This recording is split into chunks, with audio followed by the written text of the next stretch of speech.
एक किस्सा सुनाता हूं, आप लोगों को क्या मिलता आगे। मैं आम औलिया की बारगाह में जाओ कि नबी की इतरत है, औलाद है, आ जाओ, नहीं मिलता। लोग बोलते बैठो मांग लो, घरों में जो भी है।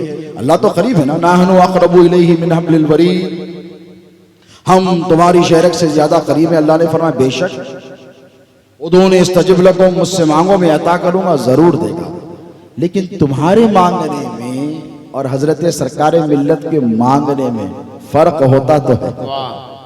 ऐसा नहीं कि सबकी जुबान बराबर होती, बोलिए नहीं होती है ना। एक देखें तसव्वुफ का एक रिसाला है, हजरत जानते हैं रिसाले खुशेरिया, अहले इल्म को पता है, बुनियादी किताब है। उसमें बड़ा एक खूबसूरत वाकया है कि यहाँ आने वालों को क्या मिलता है और नहीं आने वालों का क्या नुकसान होता है। एक मुरीद था, ताजिर, बिजनेसमैन। देखो हमारे पास तरीका है कि कोई भी सफर को जाए तो पहले चौखट चूम कर निकले, या कम से कम सलाम कर या पीर से मिलकर निकलेंगे। हयात में थे तो कदम बुसी करेंगे, इंतकाल हो गया तो मजार के कदम चूम कर निकलेंगे। मगर जाएंगे तो आकर जाएंगे और बगैर दुआ लिए नहीं जाएंगे। तो एक मुरीद ने कहा कि इसके साथ उधर वाले भी थे, रॉन्ग नंबर। उन लोग बोले देखो भाई नमाज पढ़ेंगे निकल जाएंगे सफर पे। इन्हें बोला नहीं, अपने को जाना है तो पीर साहब से मिले बगैर नहीं जाना। और माल रोकड़ा इसके पास ही था पूरा, इन्वेस्टमेंट जिसको बोलते। तो ना बोले ठीक है चले जाएंगे, क्या करने का है। जब गए तो इसको खौफ था, माल लेकर जा रहा है, पैसा। जाकर पीर से कहा कि सरकार मामला ये है कि मैं सफर पर तो जा रहा हूँ, लेकिन रास्ते में एक ऐसा मकाम पड़ता है जहाँ पे बहुत खतरनाक डाकू रहते हैं और उनका तरीका ये है कि वो माल भी लूटते हैं, जान से भी मारते हैं, जान भी नहीं छोड़ते।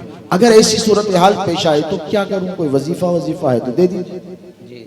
हज़रत मुस्कुराए, तलब सादिक देखिए मुरीद की, और मुस्कुरा कर फरमाने लगे बेटा घबरा मत, अगर ऐसी कोई सूरत पेश आ जाए तो मुझको पुकार ले। क्या कहा, मुझको पुकार ले। बाहर निकले, दोस्त पूछे क्या बोले हजरत। तो उसने कहा कि हजरत ने कहा कि अगर कोई डाकू हमलावर हो जाए, मुसीबत आ जाए तो हजरत को पुकार ले। उन्होंने कहा गैरुल्लाह को पुकारना शिर्क। गैरुल्लाह को क्यों, हम तो अल्लाह को पुकारेंगे। उसने कहा भाई तुम अल्लाह को पुकारो, मैं तो पीर को पुकारूं। मदद के लिए, इमदाद के लिए मैं अपने पीर को पुकारूंगा। अब गए, काफिला लुटा। अब जब डाकू जान से मारने आए तो इसको याद आया पीर ने कहा था कि मुझे सदा लगाना। क्या करना, मुझे सदा लगाना। तो इसने पुकारा अल मदद या सैयदी या मुर्शिदी अदरिकनी या मौलाई।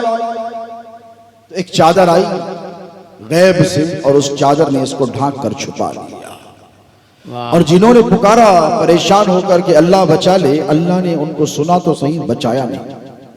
वो सारे मारे गए। अब परेशान हो गया ये भाई, माल बचाने गया था, ईमान हाथों से निकल रहा है।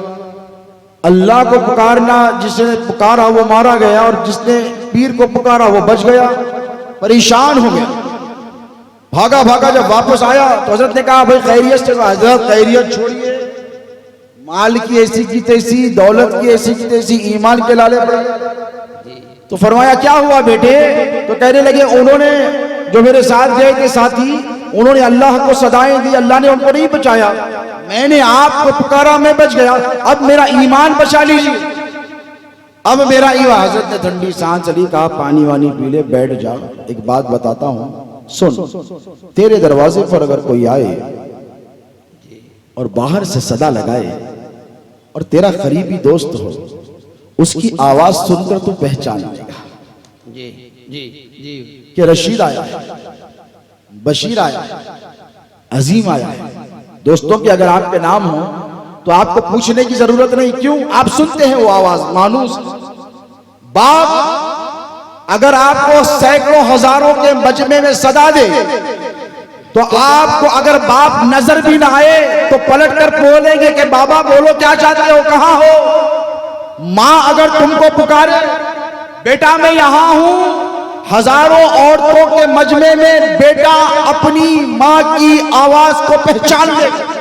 अगर वो नजर नहीं आती तब भी क्यों आवाज को पहचानता है, बचपन से सुन रहा है। कोक में था तब भी सुन रहा है, झूले में था तब भी माँ की आवाज सुन रहा है, जवानी में माँ की आवाज सुनी है, अद्धड़ उम्र में पहुंचा माँ की आवाज को जानता है। माँ बूढ़ी भी हो गई तो आवाज उसकी पहचानता है, तो आवाज उसकी पहचानता है जिसकी आवाज सुनता रहता है, वो मानूस होता है। तो हजरत ने फरमाया, तसव्वुफ का बुनियादी नुक्ता दे रहा हूं कि बात बेटा सिर्फ इतनी सी है कि उन्होंने अल्लाह को पुकारा और तूने मुझको पुकारा। उनका पुकारना एक अनजान का अनजान को पुकारा, उन्होंने इससे पहले कभी अल्लाह को नहीं पुकारा, कभी अल्लाह अल्लाह नहीं करते थे, अल्लाह की बारगाह में बैठकर गिड़गिड़ाते नहीं थे, तो अल्लाह की बारगाह में कभी उनकी आवाज पहुंची ही नहीं थी। जब उनकी आवाज पहुंची तो अल्लाह ने सुनी, अनसुनी फरमा दी। लेकिन सुन, जब तूने मुझको पुकारा मैंने उसको पुकारा, जब तूने मुझको पुकारा मैंने उसको पुकारा। अरे मैं तो जिंदगी की हर सांस के साथ उसी को पुकारता रहता हूँ। तूने मुझे पुकारा, मैंने कहा अल्लाह इसकी मदद फरमा, अल्लाह ने तेरी मदद फरमाई और तू बच गया। आज जो आप नसीम सरकार की बारगाह में आए हो, इनको पुकारो, ये उसको पुकारेंगे।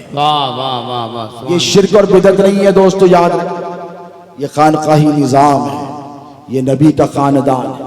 अल्लाह फरमाता, इन्नमा युरीदुल्लाहु लियुज़हिबा अन्कुम रिस्स अहलिल बैत व युतहिरुकुम तत्हीरा। कि महबूब अल्लाह ने इरादा कर लिया है कि तुम्हारे खानदान से, तुम्हारी अहले बैत से हर किस्म की गंदगी को दूर रखेगा। क्या करेगा? अब अगर कोई कहे कि मैं सरकारे मिल्लत के उर्स में नहीं आता, तो हमने कहा बेटा तुझे अल्लाह पहुंचने ही नहीं देता। क्या कहने आता वही है। देखो, गंदगी दो किस्म की होती है, जी जी, एक वो जो नजर आती और एक वो जो नजर नहीं आती। बोलो, एक वो जो नजर आती, एक वो जो नजर नहीं आती। अब देखिए, फॉर एग्जाम्पल, मस्जिद में कोई शख्स आ रहा और इमाम साहब की उस पर नजर पड़ गई। इमाम साहब देख के बोले, एक्सक्यूज मी, आप मस्जिद में नहीं आ सकते। उन्हें बोला, क्यों भाई, आपके बाप की जागीर है। मौलाना को बोला, आपके बाप की जागीर है, क्यों नहीं आ सकते? नहीं नहीं बेटा, आप नहीं आ सकते, मुसलमान हो। बोले नहीं आ सकते। साहिब ईमान हूं, नहीं आ। हज को जाके आया, नहीं आ सकते। ज़कात देता हूं, नहीं आ सकते। रमजान के रोजे रखा, नहीं आ सकते। तो उसने पूछा, मेरा कसूर क्या है, मैं क्यों नहीं आ सकता? तो मस्जिद का इमाम कहेगा, बेटा इसलिए नहीं आ सकता कि तू सब कुछ तो है, लेकिन तेरे जिस्म पर गंदगी लगी हुई है। तू जिस तरफ से आ रहा था ना, वहां ड्रेनेज का ढक्कन खुला था, पूरी गंदगी तेरे पैजामे पे लगी हुई। अब उस वक्त तक तू अल्लाह के घर में, कहां पर?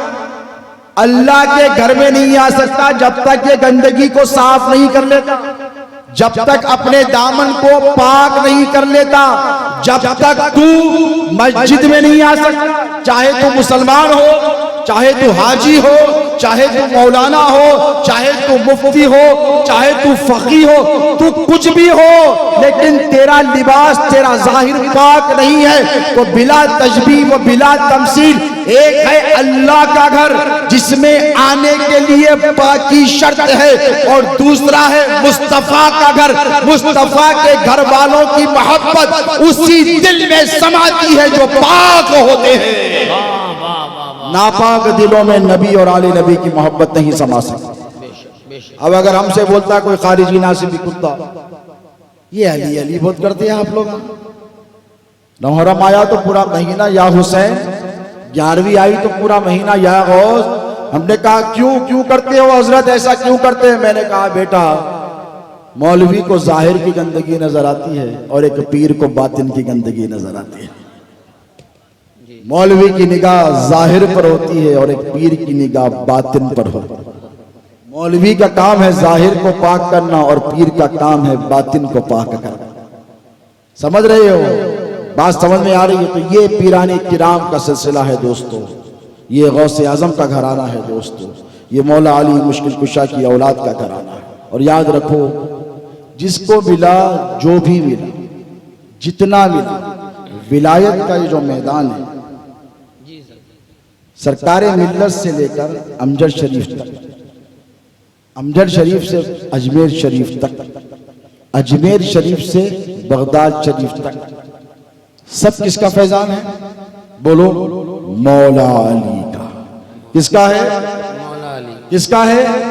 मौला अली मुश्किल कुशा शेर खुदा का है। ये सारा विलायत का निजाम मौला कायनात शेर खुदा का है, इसलिए कि जब हुजूर जाने लगे दुनिया से, जैसे हजरत सरकार मिल्लत जाने लगे तो ट्रस्ट बनाया। क्या किया? वो ट्रस्ट बनाया। हजरत मामा सरकार का आस्थाना बनाया। छोटे भाई पे कैसी मोहब्बत और शफकत है, जी, और होनी भी चाहिए। जी सरकार। इनके पेशे नजर वो मोहब्बत है भाइयों के जी। जो हुजूर को मौला अली से थी।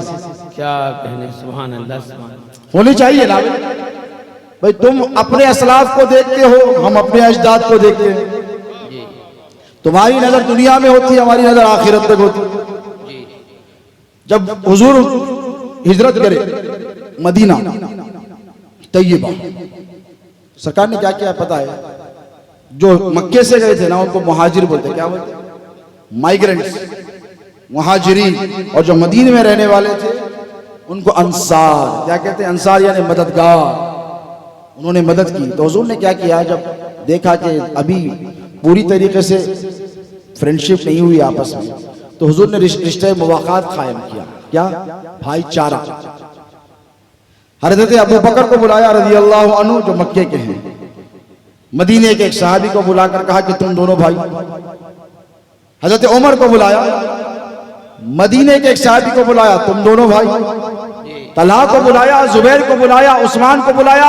अलगर्ज जितने मक्के वाले थे, जितने मदीने वाले थे, सबके रिश्ते कर दिए। अब सबके भाई हो गए, सबको भाई मिल गए। हर एक सहाबी का एक एक पार्टनर हो गया, एक एक भाई हो गया। यानी अब जरूरत पड़े तो शहर में आया, मैं इनके पास अपनी हाजत इनसे पूछूंगा, अपने मामले इनसे कहूंगा। अब ये मेरा भाई हो गया, अब ये मेरा शहर हो गया, मैं इस शहर से मानूस हो गया, इस शहर के लिए अजनबी नहीं रहा। जब सब हो गए तो मौला अच्छा कोने में बैठे, सर नीचे किए हुए, सर नीचे किए हुए। हुजूर की निगाह रहमत हमेशा अली पर ही होनी भी चाहिए, क्योंकि अली ने उस वक्त तक निगाह न खोली जब तक के नबी का चेहरा नहीं देखा। तो हुजूर की निगाह हमेशा अली पर हो। जैसे देखा मौला कोने में बैठे तो बुलाया, इधर आओ। जब गए तो पूछा, अली क्या बात है, नाराज लग रहे हो, तुम नाराज लग रहे हो? तो मौला ने कहा, या रसूलल्लाह, आपने रिश्ते मुवाक़ात कायम कर दिया, सबको एक दूसरे का भाई तो बना दिया, लेकिन अल्लाह के रसूल, अली का कोई भाई नहीं, अली का कोई भाई नहीं। तो हुजूर मुस्कुराए, मुस्कुरा कर शेर खुदा का हाथ पकड़ा और पकड़ कर कहा, ए अली, मैंने तुझे मेरे लिए बचा कर रखा। क्या कहने, सुभान अल्लाह, सुभान अल्लाह, सुभान अल्लाह। ए अली, मैंने तुझे मेरे लिए बचा कर रखा है। सुन या अली, अंत अकी फिद दुनिया वल आखिरा। ए अली, सिर्फ दुनिया नहीं, आखिरत में भी तू ही मेरा भाई रहेगा, तू ही मेरा भाई रहेगा। तो ठीक इसी तरह हजरत सरकार मिल्लत, जिसे आप नसीम अख्तर रहीमहुल्लाह के, इनकी निगाह किस पर थी? मामा जान पर। वही मोहब्बत जो हुजूर ने मौला अली से फरमाई थी, वही मोहब्बत जो इमाम हसन मुश्तबा ने इमाम हुसैन से फरमाई थी। ये मोहब्बत मिसाली है दोस्तों, और ये मोहब्बत पैगाम देती है, तुम अगर हजरत नसीम सरकार के सच्चे मुरीद हो तो तुम पर लाजिम है कि तुम उनकी तालीमात पर अमल करो। ऐसा हो ही नहीं सकता कि एक मुहिब हो, मोहब्बत का दावा करे और अपने पीर की इख्तिदा ना करे। हो सकता है एक मरतबा मौला अली गुजर रहे हैं जंगल से, साथ में हज़रत अबू बकर और उमर दोनों हैं, और एक छोटा सा झाड़ आ गया। तो हज़रत अबू बकर का हाथ थोड़ा दराज था, वो झुके, हज़रत उमर भी झुके, और हज़रत अली चले जा सकते। कंपैरेटिवली पस्त कद नहीं थे, लेकिन उनका उतना कद नहीं था।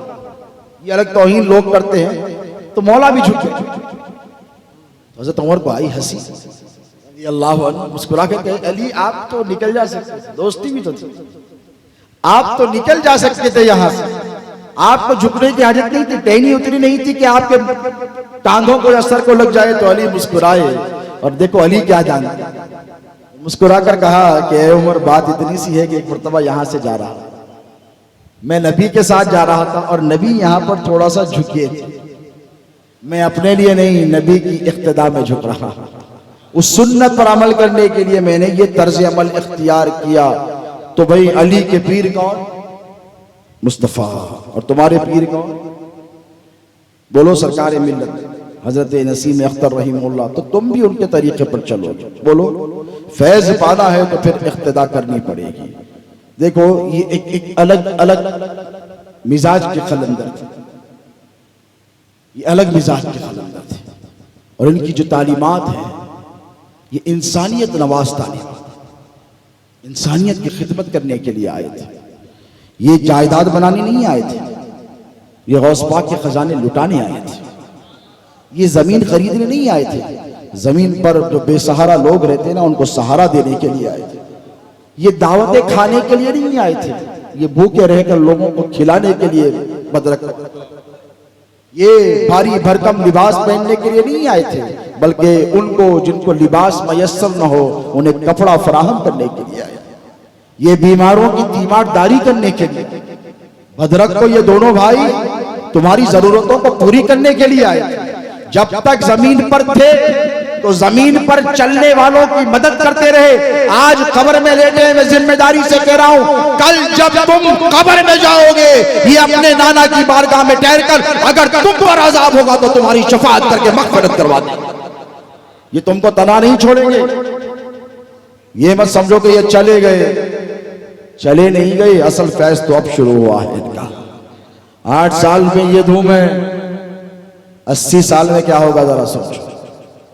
और ये खजाने ऐसे हैं बेटा कि देने से कम नहीं होते, बढ़ते जाते।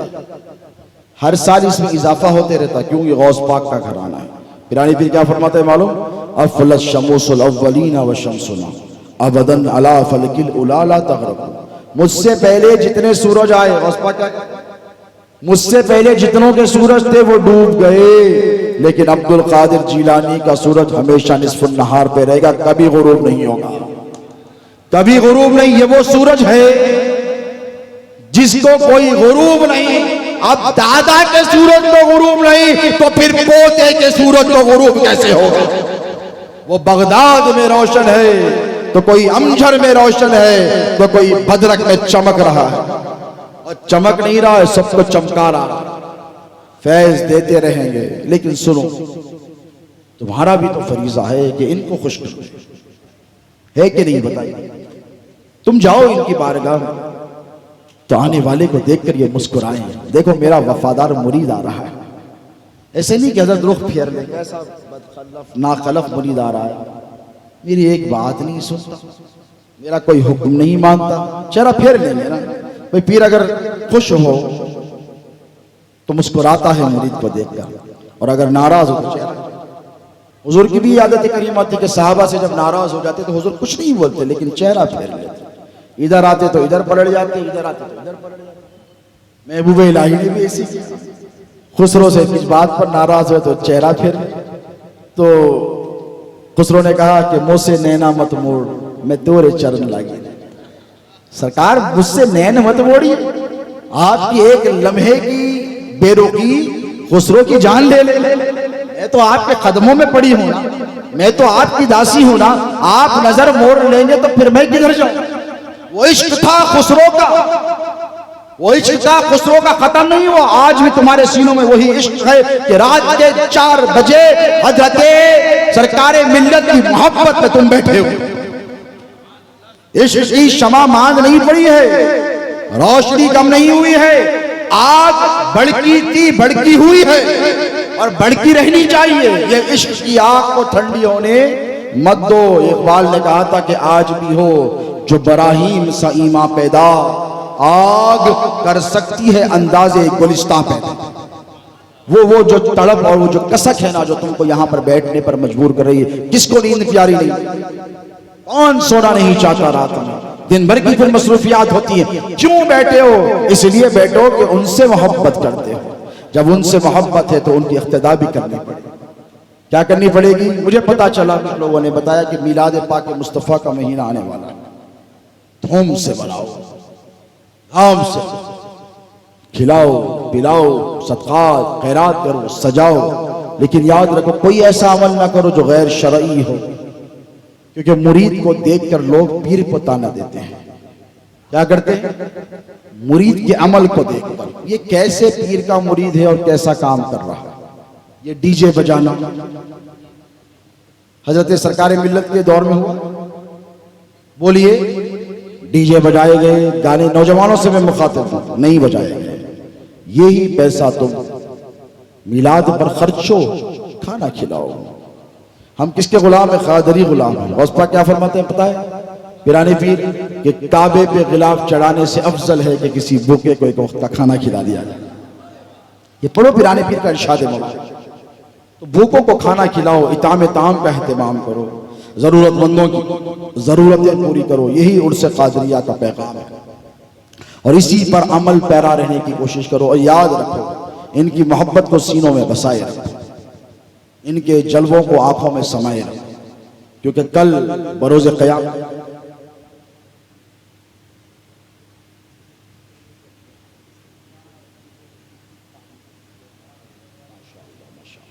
मुझे और एक खुशखबरी सुनाई है हमारे मुश्ताक गौहर साहब और कादिर बिरादरान ने, इस कमेटी ने, कि माशाल्लाह आप जहाँ पर बैठे हैं ये ज़मीन का हिस्सा खानखा के लिए वक्फ किया गया है, ख़रीदा गया है 1 करोड़ से ज़ायद 1.5 करोड़ की कीमत देकर। माशाल्लाह काबिल मुबारकबाद हैं ये मुरीदीन जो अपने पीर के मिशन को चला रहे हैं।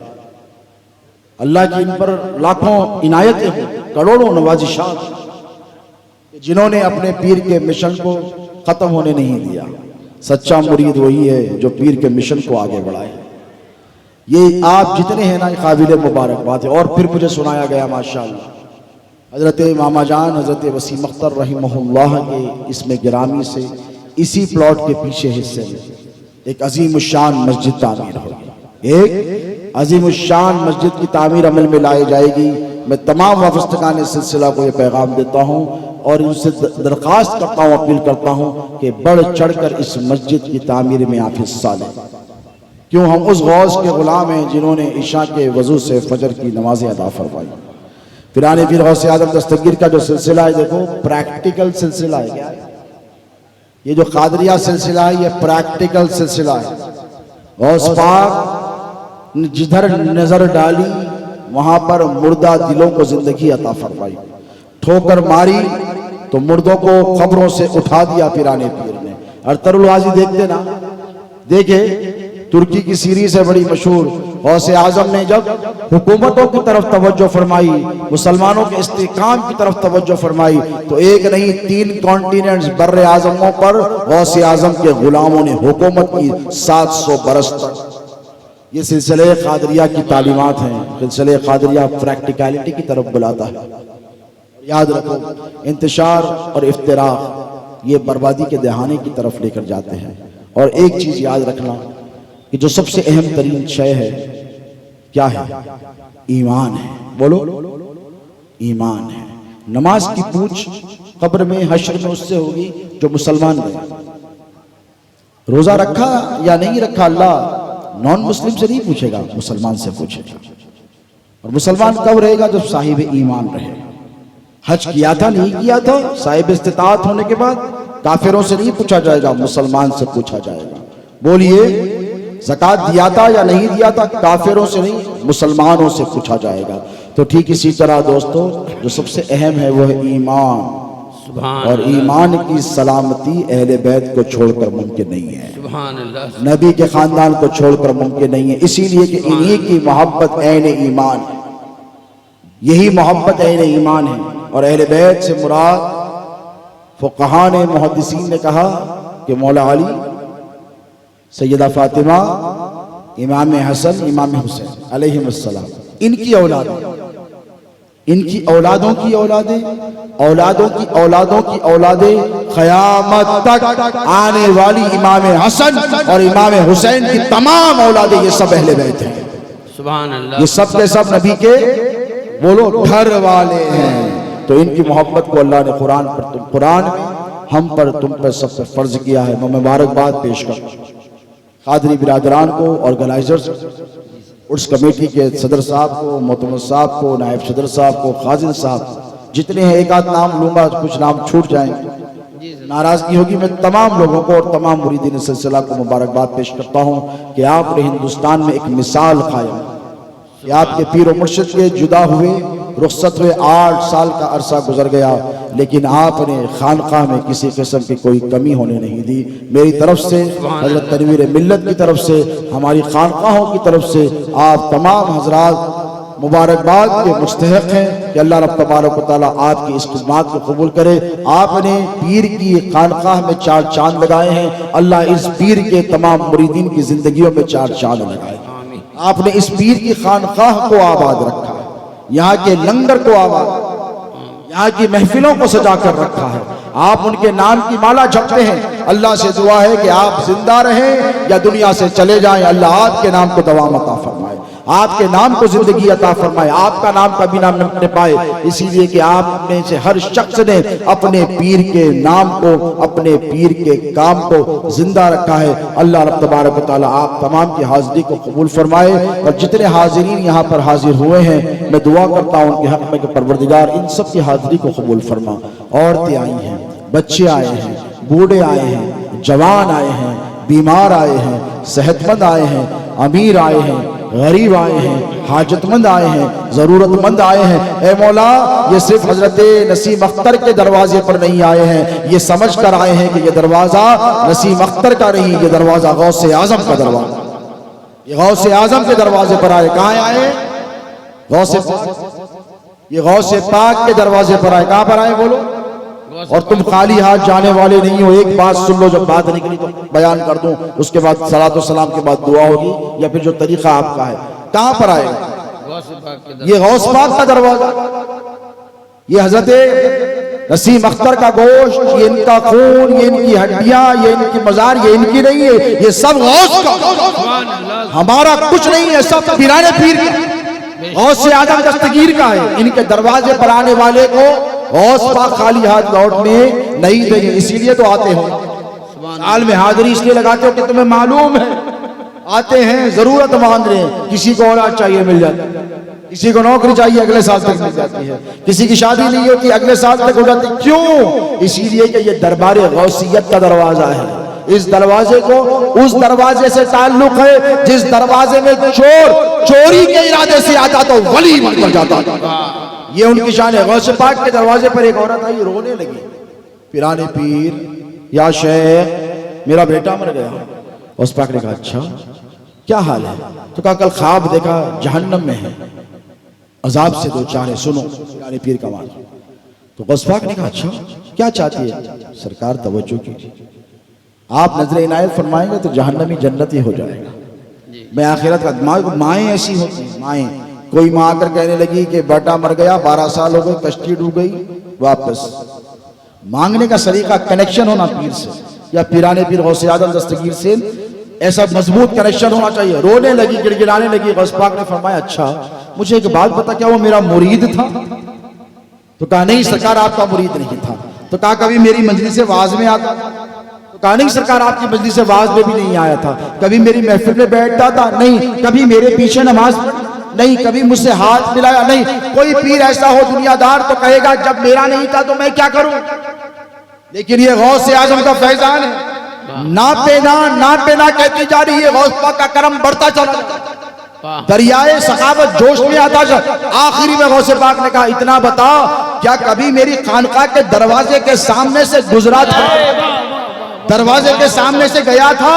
तो कहने लगी हाँ गौस, एक मर्तबा आपकी खानकाह के दरवाजे से गया था। पिराने पीर ऐसे हाथ उठाकर कहने लगे ए मौला, ए रब्बे कदीर, अब्दुल कादिर के दरवाजे से गुजर जाए जहन्नम में जाए, अब्दुल कादिर के दरवाजे से गुजर जाए जहन्नम में जाए। अल्लाह ने कहा अब्दुल कादिर क्या चाहता है? मौला जन्नत अता फरमा। सदा आई हाजिर गैबी से अब्दुल कादिर हमने उसे जन्नत में आला मकाम अता फरमाया। दोस्तों ये मत समझो कि सिर्फ दुनिया की दौलत लेकर जा रहे हो, गुनाहगारों, तुम यहाँ पर आके गौसे आजम के शहजादों के दर पर आकर मगफिरत का सामान भी लेकर जा रहे हो। तुम्हारी मगफिरत भी हो रही है, तुम्हारे गुनाह भी माफ हो रहे हैं। आते रहो, फैजान लूटते रहो, और दरगाह शरीफ की ट्रस्ट जितने जिम्मेदारान हैं इनके दस्तो बाजू बनो, और दरगाह के नज्म व नुस्ख में हमेशा इनका साथ दो, इनका हाथ बटाओ। अल्लाह से दुआ है कि अल्लाह रब तबारक व तआला इन दोनों बिरादरान के, इन दोनों बुजुर्गों के फैज़ान को सुबह क़यामत तक जारी व सारी रखे। एहलियान बदरक हैं, यहाँ जितने हाज़रीन आए हैं दूर दराज से, अल्लाह रब तबारक व तआला इन सब की हाज़री को अपनी बारगाह में शर्फ़ क़बूलियत अता फरमाए। ए अल्लाह बीमारों को शिफा अता फरमा, परेशान हालों की परेशानियों को दूर फरमा। उर्स में आने वाले ये क़ादरिया उर्स में आने वाले मौला जो बीमार हैं उनको शिफा अता फरमा, जो परेशान हाल हैं उनकी परेशानियों को दूर फरमा। ए अल्लाह जो बेरोजगार हैं उन्हें रोजगार अता फरमा, जिनके कारोबार हैं उनकी तिजारत में बरकतें अता फरमा। मौला यहाँ ऐसी माएँ आई हैं तमन्नाएँ लेकर जिनको औलाद नहीं है, औरतें, परवरदिगार अपने फजल से अपने करम से इन्हें औलाद अता फरमा। मौला ऐसे आए हैं जो हमें जो बेअमल हैं, मौला इन सब को बाअमल बना। मौला ऐसे भी हैं जो बेनमाजी हैं, इन्हें नमाज पंजगाना बाजमात अदा करने की तौफीक अता फरमा। ए अल्लाह जो नमाज पढ़ते हैं उनके सजदों में शौक़ व ज़ौक़ अता फरमा। हमारे ज़ाहिर पोशीदा कबीरा सगीरा दानिस्ता नादानिस्ता तमाम गुनाहों की मग़फ़िरत फरमा। ए बारी ताला तेरे हबीब की मोहब्बत अता फरमा, तेरे हबीब की मारिफत अता फरमा। मौला जब तक जिंदा रख तेरे हबीब पाक अलैहिस्सलातु वस्सलाम की मोहब्बत में जिला और बरोज़ क़यामत आका अलैहिस्सलातु वस्सलाम के वफ़ादार ग़ुलामों में हमारा हश्र फरमा। अहले बैत अतहार की सच्ची पक्की अटूट मुस्तहकम ग़ुलामी अता फरमा। गौसे आज़म के दर अक़दस से बटने वाली खैरात अता फरमा। दीन और दुनिया में कामयाबियाँ अता फरमा, कामरानियाँ अता फरमा, तरक्की अता फरमा। बलाओं से, वबाओं से, परेशानियों से, तंगदस्ती से, इफलास से, आजमाइशों से हम सब की हिफाजत फरमा। ए अल्लाह खैर के मामले फरमा, खैर के मामले फरमा। गौस पाक के दर अक़दस से बटने वाली खैरात से जितने हाज़रीन हैं इन सब के दामन मुराद को भर दे। सल्लल्लाहु तआला अला खैरि खल्क़िही मुहम्मदिन व आलिही व सहबिही अजमईन व मा अलैना इल्लल बलाग़ुल मुबीन। ला इलाहा इल्लल्लाह।